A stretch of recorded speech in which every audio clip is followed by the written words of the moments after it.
নমস্কার, আমি পণ্ডিত শুভ বলছি। বেঁচে যখন আছেন, জীবনে যখন চলছেন, তাহলে এত ভয় পাওয়ার বা এত চিন্তার কোনো দরকার নেই। আরে কিছু গ্রহ তো আপনার চার্টে ভালো আছে, নাহলে আপনি এতদিন বেঁচে আছেন কি করে? আপনি এতটা পড়াশোনা করলেন কি করে? আপনার বিয়ে হলোই বা কি করে? তাই প্রত্যেকটা চার্টে কিছু তো ভালো গ্রহ থাকেই। তাই সবসময় পজিটিভ ভাববেন এবং শুভ চিন্তা করবেন। আজকে মূলত অর্থ নিয়ে দু এক কথা বলবো। কারণ আমাদের জীবনে বেশিরভাগ মানুষের আমাদের একটাই চাহিদা, আমার আর্থিক অবস্থা উন্নতি হোক বা আর্থিক অবস্থা ভালো হোক।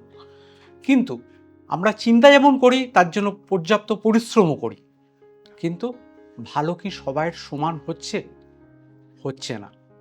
কেন হচ্ছে না? কারণ এখানে লাক ফ্যাক্টর কাজ করছে।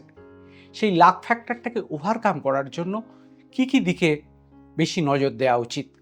লগ্নের দ্বিতীয় পতি কোন ঘরে বসে আছে, কোন নক্ষত্রে বসে আছে, কত ডিগ্রিতে বসে আছে, আপনার একাদশপতি কোন ঘরে কার নক্ষত্রে এবং কত ডিগ্রিতে বসে আছে, এবং আপনার ষষ্ঠপতি কোন ঘরে কোন ডিগ্রিতে কোন নক্ষত্রে বসে আছে, তার ওপরে কিন্তু আপনার জীবনের আর্থিক অবস্থার উন্নতি, স্টেবিলিটি এবং আপনার দিন বাই দিন আপনার আর্থিকভাবে উন্নতি হবে না অবনতি হবে তার উপর নির্ভর করছে।